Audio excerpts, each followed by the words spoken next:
Bien-aimés dans le Seigneur, bien-aimés qui ne sont pas encore dans le Seigneur, et toute personne qui aura l'opportunité d'écouter ce partage, bonjour et soyez les bienvenus. Le thème de notre partage ce matin va être intitulé l'improvisation. C'est plus une question ici plutôt qu'une affirmation parce que le thème de notre partage d'aujourd'hui me vient d'un passage des Écritures qui, à l'époque, quand j'avais l'habitude de lire, me semblait plus à de l'improvisation plutôt qu'à une intelligence véritablement construite, plutôt qu'à quelque chose d'élaboré, de prémédité. Et donc, bien aimé, au fur et à mesure que nous avançons dans les caractères, dans la compréhension du Père, quand l'esprit de notre Père, Elohim, s'affûte, s'aiguise en nous parce que ce n'est pas nous qui le faisons, bien aimé, ce n'est pas nous qui agissons. La parole nous dit que si maintenant je vis, ce n'est plus moi qui vis, c'est Christ qui vit en moi, bien aimé. Donc, au fur et à mesure, nous sommes appelés à croître, à nous développer de plus en plus dans les facultés infinies que le Père nous donne. Nous sommes appelés à aiguiser notre discernement, nous sommes appelés à affûter notre communion, bien-aimée. Et au fur et à mesure qu'avançant dans cette voie, bien-aimée, je comprends aujourd'hui que ma compréhension que j'avais à cette époque-là était véritablement limitée. C'était encore une compréhension basique, bien-aimée dans le Seigneur. Et aujourd'hui, ce passage, je le vois vraiment d'un œil nouveau parce que si nous considérons que toute la création du Père, du Tout-Puissant, viendrait d'une improvisation, bien-aimée dans le Seigneur, et non d'une intelligence véritablement construite, élaborée. Cela reviendrait à dire que notre Dieu est un Dieu chancelant, tâtonnant, bien-aimé dans le Seigneur, même si je le répète, l'improvisation, quelque part, est le fruit où on a besoin pour improviser de certaines facultés, d'une certaine somme de facultés, bien-aimées dans le Seigneur. Mais quand nous regardons à tout cela, parce que pour donner des petits exemples sur le plan humain, nous avons ce qu'on appelle, à l'époque je regardais encore, ce qu'on appelle souvent des battles musicaux, donc des compétitions de musique où il y avait deux équipes qui s'affrontaient par exemple, et on venait, on lâchait juste un thème sur un mot par exemple, vous deviez partir sur un mot pour improviser une musique, pour improviser une chanson, où on partait parfois juste d'un beat musical, c'est-à-dire on tape sur quelque chose en Côte d'Ivoire, on appelle ça des atalakou. Pour ceux qui viennent d'Afrique, qui savent c'est quoi, ce sont des gens qui sont généralement très aguerris, ils partent de rien pour pondre quelque chose. En Europe, ce sont des battles musicaux. On peut faire ça en tout, même au niveau du vocabulaire, on peut partir, comme j'ai dit, d'un mot pour faire une phrase, d'un mot pour construire une histoire. Mais bien aimé dans le Seigneur, ce qui me frappait dans ces choses, c'est que on pouvait être inspiré un jour et pas l'autre, bien aimé dans le Seigneur. Il y avait des gens qui étaient très inspirés, qui généralement sortaient, étaient au top de leur forme, on va dire. 80% du temps, Mais il y avait des moments où ils se faisaient battre aussi. Il y a des champions aussi qui se faisaient battre par des rivaux. Ça veut dire que ce qui est bien de ressortir dans ces faits, c'est que l'improvisation est le fruit de l'instabilité, d'une certaine inconstance, bien aimé dans le Seigneur, ce qui n'est pas du tout le caractère de notre Père. Ce qui n'est pas du tout le caractère d'Élohim, le Créateur, bien aimé dans le Seigneur. Le Créateur n'est pas dans l'instabilité.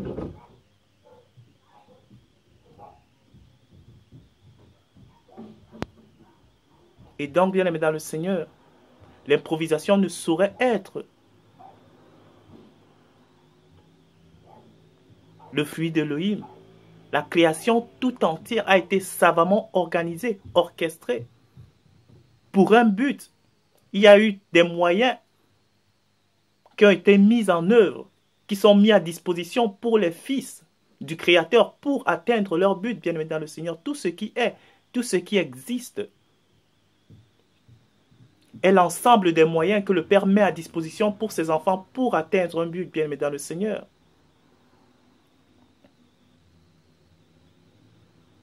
Et donc, le Père n'est pas dans l'improvisation comme celle des hommes qui peut souvent se solder par un échec. On peut réussir 70% du temps, on peut réussir 80% du temps, 90% du temps et arriver un jour à l'échec, bien aimé dans le Seigneur. Ce verset est vraiment profond parce que c'est un verset où on peut se dire que, mais à un moment donné, le Père sera épuisé dans ses stocks si jamais à chaque fois que nous serons mis face à nos délateurs, face à nos accusateurs, face à ceux-là qui en veulent à notre vie, qu'à un moment donné, la machine, le système arrivera à faillir comme le système des hommes, bien aimés dans le Seigneur.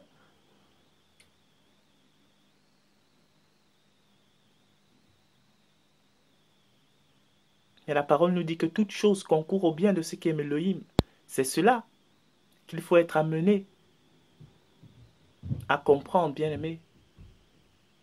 Et que partant de cette vision des choses, il n'y a pas lieu à l'improvisation. C'est une intelligence savamment orchestrée par le Père lui-même. Je vais lire ce verset. Ici, il s'agit de Marc 13, au verset 11. Il est écrit là, « Quand on vous amènera pour vous livrer, ne vous inquiétez pas d'avance de ce que vous aurez à dire. » Quand on dit « ne vous inquiétez pas d'avance », c'est qu'il n'y a pas de préparation. Entre guillemets, si on va dans cette compréhension que beaucoup d'entre nous ont aujourd'hui ou que beaucoup d'entre nous avions à ce moment-là, ça veut dire qu'il n'y avait pas de préparation au préalable. Ne vous inquiétez pas de ce que vous direz, mais dites ce qui vous sera donné à l'heure même, car ce n'est pas vous qui parlerez, mais l'Esprit Saint, bien-aimé dans le Seigneur. La solution viendra à l'heure même. La parole viendra à l'heure même. Entre guillemets, si on comprend, il n'y aura pas de préparation à l'avance, bien-aimé dans le Seigneur, mais nous savons qu'on ne peut donner que ce que l'on a. On ne peut donner que ce que l'on est, bien-aimé dans le Seigneur. Toute inspiration, toute pensée, toute compréhension tire sa source de quelque part, bien-aimé dans le Seigneur. Et c'est de cette source que nous tirons des nutriments, que nous tirons des organismes pour nous développer, bien-aimé dans le Seigneur. Et il en est ainsi de tout ce qui est dans la création, bien-aimé dans le Seigneur.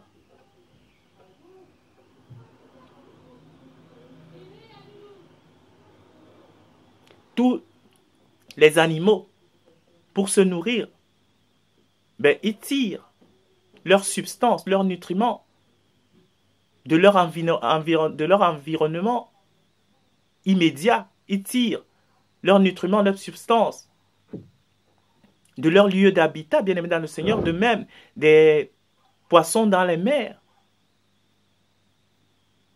Ils tirent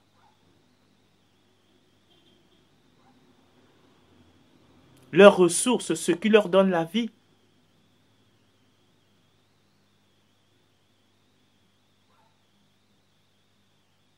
leur besoin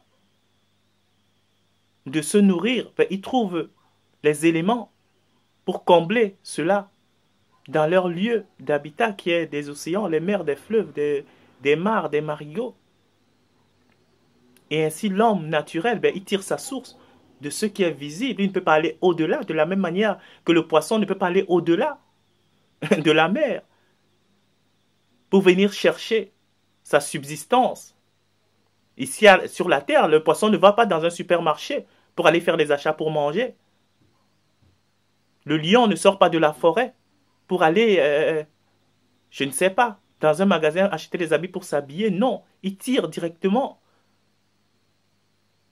ses nutriments, sa substance de son lieu d'existence. De la même manière, l'homme naturel, il ne peut pas aller au-delà de ce qui est visible pour s'organiser, pour se mouvoir, pour se développer. Et ceux qui sont en connexion avec l'Esprit du Père de la même manière, ils ne s'attendent pas aux choses extérieures à leur univers. Ils ne se réalisent pas, ils ne dépendent pas. Ils ne se valorisent pas par rapport à ce monde physique. Mais ils tirent leur substance d'en haut. Ils tirent leur substance d'Élohim, le Tout-Puissant. C'est ce que le Père nous disait ici, dans ce verset. Ça ne veut pas dire que c'était quelque chose de prémédité, non. Il y a une source à laquelle ces enfants, à qui cette parole était destinée, tirent leur source. Et cette source-là, elle est intarissable, elle est infinie. Elle est souveraine. Elle est éternelle, bien-aimée dans le Seigneur. Et elle regorge des richesses inespérées, des richesses insoupçonnées, bien-aimées dans le Seigneur, pour aider chacun de ses enfants à se développer selon le standard qu'est le Messie Yeshua, le Christ, bien-aimé dans le Seigneur. C'est ce que le verset voulait nous dire ici. Ça ne veut pas dire que le Père est un Père désorganisé ou est un Père qui improvise, non. Ça veut tout simplement dire que ne vous inquiétez pas, l'Esprit qui vous connecte en moi, mais vous donne, mais de vous épanouir. Là où on se moque de vous, là où on vous attaque, là où le monde attend votre échec, votre mort, ben vous réussirez. De la même manière, comme j'ai dit tantôt, l'homme du monde, l'homme naturel, ben, il tire sa source de ce monde physique, bien-aimé dans le Seigneur. Il n'a pas besoin d'improviser pour cela. Tout est mis à disposition dans ce monde pour que les hommes qui aiment ce monde s'épanouissent, bien-aimés dans le Seigneur. Les gens qui aiment le monde s'épanouissent dans ce monde, entre guillemets.